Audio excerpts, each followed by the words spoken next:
Welcome back. This is YourTown. Marianne Leffel, Monterey County Business Council. Today we've got Yolanda Clarke, Powder River Industries. It's a great company right here in Monterey. It's all about the defense industry and how she can service some local talent here and take good care of people. So Yolanda, we're back. Hi. Hi. Let's talk about Powder River. So I read the one ads, which is funny. I read them in the San Francisco Chronicle on Sundays, and I read them sometimes in the New York Times. When I look at them and I see technology and software, and I read the requirements that they need from people that are going to apply for these jobs, I seriously have no clue most of the time what they're even asking, what the job is, or what requirements that you need.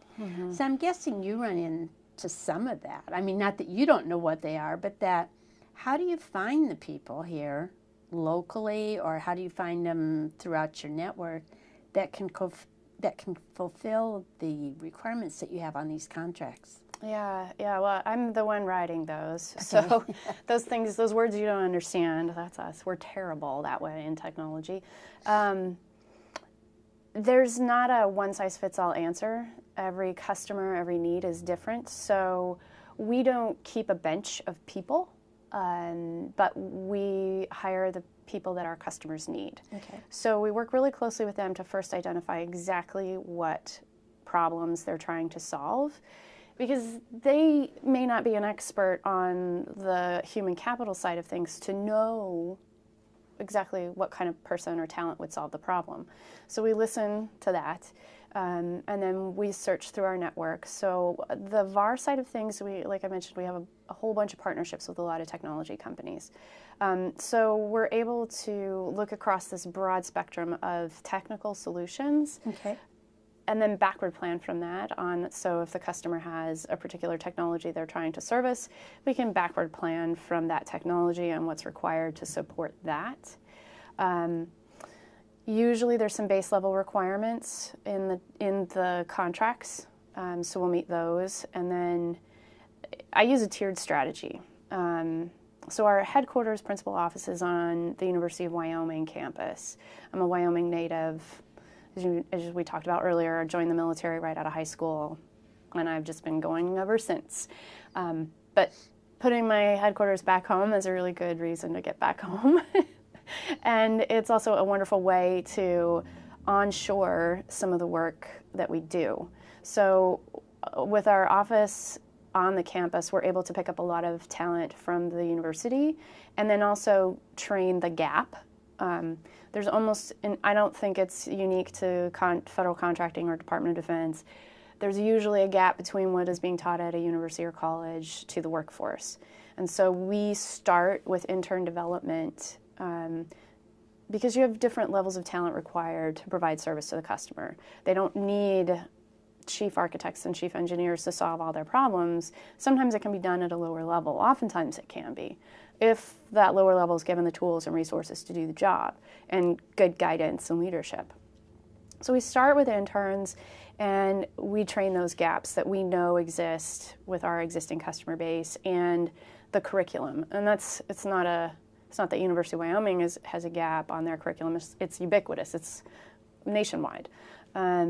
And so we do that. We have a number of partnerships, master service agreements pre-negotiated with all of the large IT staffing firms in the country, as well as a lot of smaller firms and localized firms. So if a staffing firm provides specific staffing resources around one of our customers, we definitely have an agreement with them in place.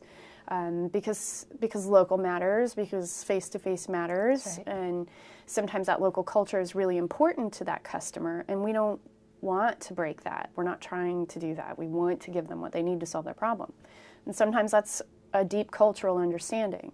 And then the university partnerships and relationships as well. And then for that mid-level and the senior level, that can come through the staffing firms, but I do use my network a lot. We talked about trust, and it matters, and it's really nice to hire people that I've worked with before, people that I know. It's a known quantity what I'm getting, and I can put them in leadership positions, and I have a pretty good idea of what I'm going to get. I also do focus on veterans as well. There's a couple of staffing firms that focus on hiring veterans and transitioning active duty people into the civilian world. So that is always going to be near and dear to my heart, and it's a great way to find fantastic talent that speaks the same language, as our customers.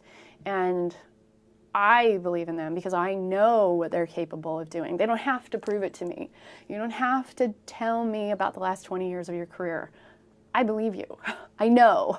So I trust it. And come work with us. You'll be at home here.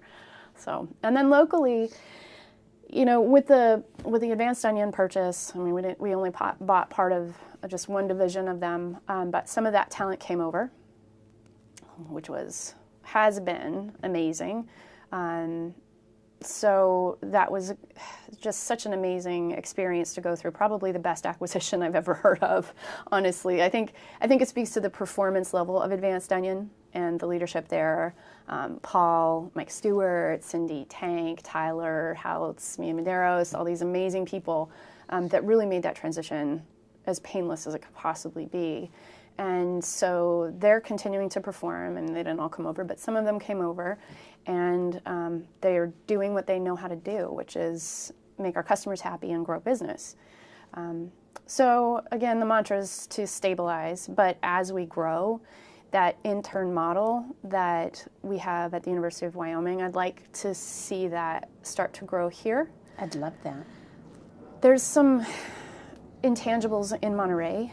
I think the culture of Monterey, at least in my experience of living here for 18 months so far, quality and service are everywhere in everything you touch in Monterey and the peninsula.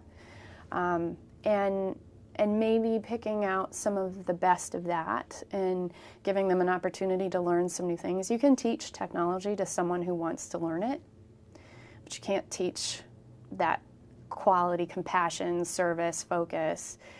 So maybe being able to leverage that and bring that into our family and spreading that out across PRI could be an amazing continued partnership. I'd like to see that.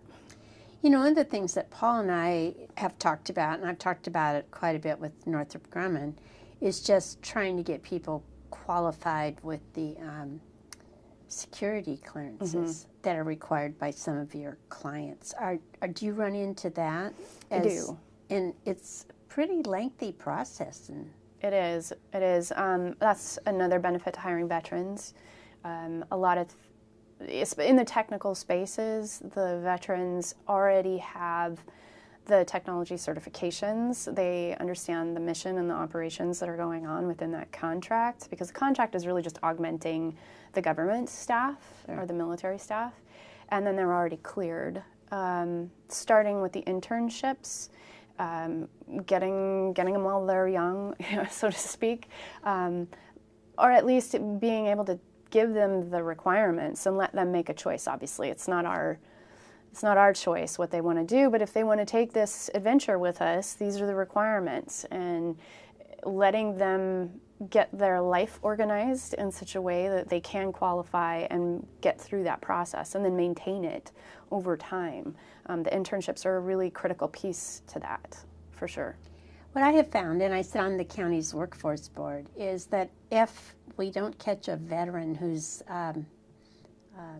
leaving the service, if we don't catch them within about the first year, a lot of times they get back into some old patterns and some old habits, and then if you try to re-enter something that's defense related, they can't qualify because they've picked up a couple bad habits. And I think we're going to see more of that. And I am associated with the cannabis industry, so this is not an indictment, but I think as we see more of the regulations go away in some of those fields, it becomes more and more of a problem when you're trying to qualify somebody for a security clearance. Right. So I watch this in our community, and I go, I wonder how this is going to play out long term with having defense being a huge part of our industry.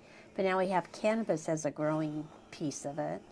And obviously not everybody that works in cannabis uses cannabis, but there is more of probably a migration toward using it, at least casually, if people are not paying attention to what else they want to do. So your comment about catching people when they're young before they start making choices is probably important if you can lay out, these are some of the requirements that are going to be right now. They may change over time, but right now this is going to be a requirement. And it's about a choice. You're actually touching on a topic. I'll take it maybe a direction you weren't expecting, but I was speaking with a friend of mine yesterday, actually, Val Rivera. She's an Air Force veteran, recent Stanford MBA grad, and she has a consulting business called Take Back Work, and we were talking about this insider threat topic, and I said, Val, how would you apply your expertise and your passion on that problem? And we were in a hurry, but she said, the biggest thing I would focus on is in the culture is why. And she's a culture catalyst. And so I said, and I'll paraphrase what her words are and what they mean to me in my company. It means, especially in those internships, and they don't have to be young people, but just young in this experience, you have, and you learn this in the military too, you need to know what your purpose is. And we certainly feel that in PRI. We know that we are serving a higher purpose. We believe in our customers, and we know that the jobs they're doing and the work they're performing is of national importance, and it is critical to our nation's security that they're able to do the job they do, and they're counting on us for support in whatever they've asked us to do. And so you have to believe that that's more important than your desire to have a recreation, whatever it is. Whatever. Yeah. Yes. And I know just from personal experience, being a teenage enlisted person, some of the things that I would see, it's a college culture. Everybody drinks and everybody wants to have fun on their downtime. But the things in my head that stuck were, I have worked so hard for this. It is not worth it to me, this one drink to get in the car, this one time to take this drive, that one time for all of the investment of time and time away from my family and time away from my friends. It is not worth it to me to give it up for a drink. And I will never drink and drive. But I think the same applies in the case that you're speaking of, reminding them of their purpose and that they're part of something so much bigger than themselves, and they're able to add so much value, and that they are really important to the team, really important to their customers. I think that can kind of combat that. And then it's a choice. But if they never hear that, if you don't create that culture of inclusiveness and value, you are a part of something so much more valuable than us as individuals, you could probably expect more challenges there. I found, Paul and I were talking, I'd sent a couple of potential employees to him, and I think they got discouraged, because the time of the clearance investigations and everything just goes on and on. And they were veterans, but the job they were applying for required a higher clearance than what they had when they PCS'd. So anyway, it's kind of interesting to me that it's just, I don't know, it's an interesting problem I think we're going to have more and more with cybersecurity and with issues that come up of how do you qualify people and how do you kind of fast track some of this, because your business industry doesn't wait. You can't tell somebody that you've got a contract, but it's going to take you 7 months to get the people in place. They're going to go find somebody else. Yes, they will. I'm not an expert on the regulation around those policies, but I do know there's reform planned. The systems are all being evaluated, and the timelines and the support around the whole process of clearances is being evaluated. There are some changes proposed. I don't know what those, I don't think anything's been officially changed yet, but it is a thing. And honestly, I do rely on the staffing firms because they do a lot of that vetting. They've done the pre-clear. That's part of their value in the ecosystem of our work. So that's important. It is. That's good to know that they're out there. Yeah, it is, and they're fantastic. I mean, they're such an amazing asset. If you haven't worked with them and if you haven't given them a chance to help you, you really need to take a look. They're more than just bodies, right? But in the service industry, you are in human capital. So if that's not your area of expertise, to one of your points earlier, you need to get help outside of yourself. And so I certainly recognize my limitations there, and am fortunate enough to know a lot of really good ones. That's good. That's good to know. So how many employees do you have here locally? Just me. Okay. My next closest is up in Campbell, California. Okay. I will be looking to, I might start with the intern model here. I want to see, we're not even a month into performance of the VAR portfolio that we bought from Advanced Onion. So I want to see a little bit more of, I know what our forecast is, but I want to see what our actuals are against that. And so once I have a little bit more confidence in that and some traction, I would be looking to probably put some people here to support the bigger customer spaces and the technologies that they're using. To your point, I think it's important that they have a face-to-face. And I think we need some expertise in the technologies. There are a couple people I have my eye on here locally. So keep your fingers crossed that all goes well there. And then we'll probably start with that intern model because there really are some amazing people in the service industry that have expressed interest in coming over. And they wouldn't be your traditional picks that, it's not a Cisco certified engineer or anything like that. But they're passionate, they're committed, they have a service focus. And I believe that we can train them on the technologies to meet the customer needs. And we cannot train the customer service that they already have. Like, they're experts. It's Monterey. Well, there's a really good training program, ACT, over in Salinas that has training on a lot of the software and some of the basics that somebody like that might need. So there's a place you could actually send them. That is great. If they wanted to right now, in anticipation of utilizing that type of skill set, send them on over. So I'll give you the information on it. Thank you. It'd be good. Yeah, So, anyway. I'll check into that. So thank you so much, Yolanda. Thank you for joining us. I think your story is amazing, and I just want your company to just grow and grow and you to thrive, and we want you back here in Monterey permanently one of these days. That sounds amazing. Well, hopefully we can keep you proud.